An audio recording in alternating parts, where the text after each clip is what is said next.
Newsday continues here on One News Now. I'm Charles Lejano. The PNP will deploy more of its personnel and establishments that will reopen under the alert level system as part of their security measures for both the quarantine and against potential terror attacks. Recall that the Japanese Foreign Ministry has warned its citizens of possible terror attacks in 6 Southeast Asian countries, including the Philippines. Japan has urged its people to avoid crowded areas or religious places. On Radyo 5's Filon, PNP Chief Guillermo Eleazar said police officers will be redeployed to such places to ensure security and to make sure that health protocols under Alert Level 4 are followed. For now, Eleazar maintained that the country's security forces have yet to receive intelligence reports on possible terror attacks. But he stressed that they will not let their guard down. After 9/11, even itong Marawi incident natin, trabaho po ng ating intelligence units natin na mag-monitor. But we are validating that at tayo po'y makipag-ugnayan din sa Japanese Embassy through their police attaché para malaman po natin pakuha tayo ng informasyon regarding this their pronouncement pertaining to this issue. The legal counsel of former Duterte advisor Michael Yang says he will make a, quote, strong effort to get Yang to appear in Friday's Senate proceedings. Lawyer Raymond Fortun tells 1PH's Wagpo that Yang is currently resting at his home in Davao as advised by his doctor. The lawyer said that on Friday he himself will go to Yang's bedroom if needed and set up his client's camera so that he can attend the hearing virtually. Fortun also revealed that Yang's blood pressure shot up minutes before Monday's hearing after he found out that one of the other witnesses in the case received death threats. Still, the lawyer maintained that Yang is not involved in the procurement of supposedly overpriced medical equipment. Ito naman ay unofficial, no, and I haven't, again, no, ayaw magsalita kung bakit. Tumaas yung blood pressure niya kasi meron siya natanggap na impormasyon na yung isa doon sa mga testigo doon sa hearing, si Mr. Lincoln Ong, ay nakatanggap ng death threat. And yung death threat daw ay umanoy,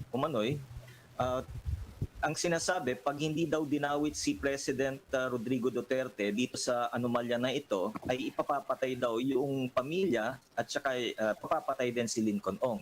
Si Michael Yang, natural, well, kakabahan ka, no? Kasi, well, hindi naman po talaga totoo. Never po na na-involve si President Duterte dito sa transaction na ito.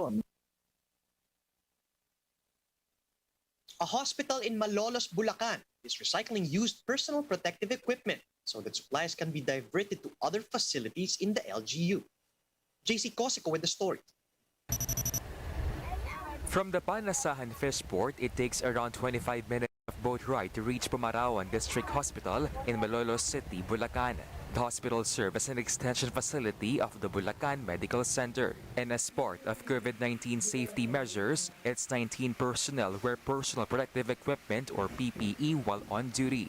But instead of disposing used PPEs, these are disinfected in a drum containing water and chlorine so they could be reused. The hospital says they decided to recycle used PPEs so the provincial government could divert supplies to bigger hospitals facing surge in cases. Ginagawa lang po namin ito on our own para makatipid. Para yung full support sa BMC, sa kanilang makonsentrate yung mga supplies. Sila po kasi yung COVID hospital ng province. Sa kanila po nire-refer lahat ang COVID cases. 10 times po yung exposure nila sa amin. Ano? Kasi if we get 10 patients, they get 100 patients. The PPEs are soaked overnight, then dried for another day before being reused. Hospital staff may reuse it up to 3 times if they weren't exposed to positive cases. Some nurses don't see any problem with this, just like Sarah, who has been assigned in the hospital for 5 years. Siyempre kung nandoon po yung nag-aalala minsan, pero kailangan po kasi namin para mas makapagbigay din po kami ng extra dun sa mga mas malalaking hospital na na-expose po talaga sa COVID. The hospital also clarified they have enough PPE supplies. They also have no problems requesting additional PPEs. It's not instructed, no? Wala po itong instructions from the provincial government or from our mother unit na Bulacan Medical Center. So we are doing it on our own, Sabi nga nila, this is a call for prudence and austerity. Malolos City currently has 468 active COVID-19 cases, while total infections have reached 7,512. The LGU says average daily new infections decreased to around 90 to 120 when the entire province of Bulacan was placed under modified enhanced community quarantine last month. Prior to this, the city recorded an average of 200 to 300 cases daily as a result of eased quarantine restrictions. Pero we noticed, nung pumasok yung Delta variant, pag nagkaroon ng isang case sa family, ang tendency buong pamilya nahahawa. Moreover, the occupancy rate of their 80-bed quarantine facility for mild to severe COVID-19 infections is currently at 59%. The local government hopes cases would continue to decrease in Malolos. That's why they're calling on the public to observe minimum health standards, as Bulacan remains under MECQ until September 30. For News 5, JC Cosico, We Are One News. Philippine General Hospital clarifies that they're only going to hire licensed physicians.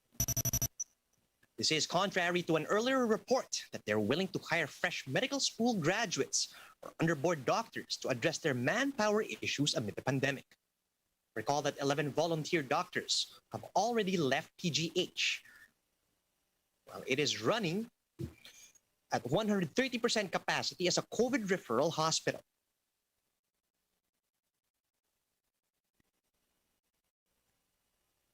GALA spokesperson Harry Roque's International Law Commission bid may face a hurdle as more organizations submit their opposition.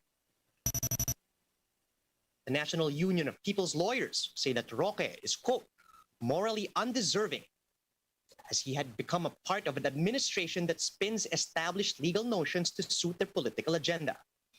Meanwhile, speaking to the Chiefs, Free Legal Assistance Group chairperson attorney Chel Diokno said that Roque's entire record must be judged and stressed the fact that Roque had belittled the International Criminal Court to justify the administration's stand on extrajudicial killings and withdrawal from the ICC. But in the end, Diokno conceded that it will be up to the UN member states to decide if Roque is indeed deserving to be part of the ILC. Any organizations are free to express their opinion on persons who are nominated. We have to judge the person nominated by his entire record. And I think that includes his being spokesperson for this administration and the public statements he has made about the International Criminal Court and in fact belittled the International Criminal Court as an instrument of accountability. Ultimately, it's going to be the member states' votes that will count.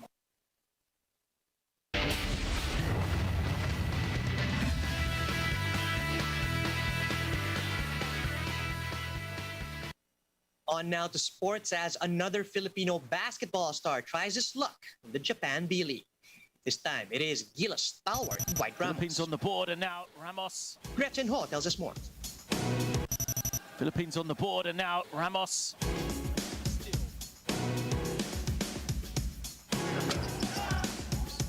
A reliable all-around player with a high basketball IQ. That's Gilas Pilipinas guard Dwight Ramos. The 6'4" guard signed with the Toyama Grouses, becoming the 8th Pinoy baller to play in the Japan B.League. He might be giving up Ateneo's blue and white jersey for now, but he will definitely see some familiar UAAP foes in Japan. Are you excited to go up against Sturdy, Kiefer? Did you get to talk to them? We're all really excited to play with each other, play against each other. You know, there's 8 of us. Of course, we're gonna hang out. Three-pointer is delivered there. Dwight Ramos lights it up. Dwight averaged 13.8 points, 6 rebounds, and 2.2 assists in the FIBA Asia Cup qualifiers. Figures expected to boost the Toyama Grouse's chances in the B-League. Toyama made it to the quarterfinals last season with a 39-21 record and is 5th in the league. They were one of the top teams in the league, so I wanted to go to a team where I could contribute and help them get closer to the championship. Dwight admitted that the decision to go pro saddened Ateneo head coach and Gilas program director Tab Baldwin, but his mentor remains supportive. Coach Tab's really helpful with me. I let him know that I'll always be playing for Gilas, playing for him. Pinoys and now Japanese fans are excited to see Dwight's B-League debut.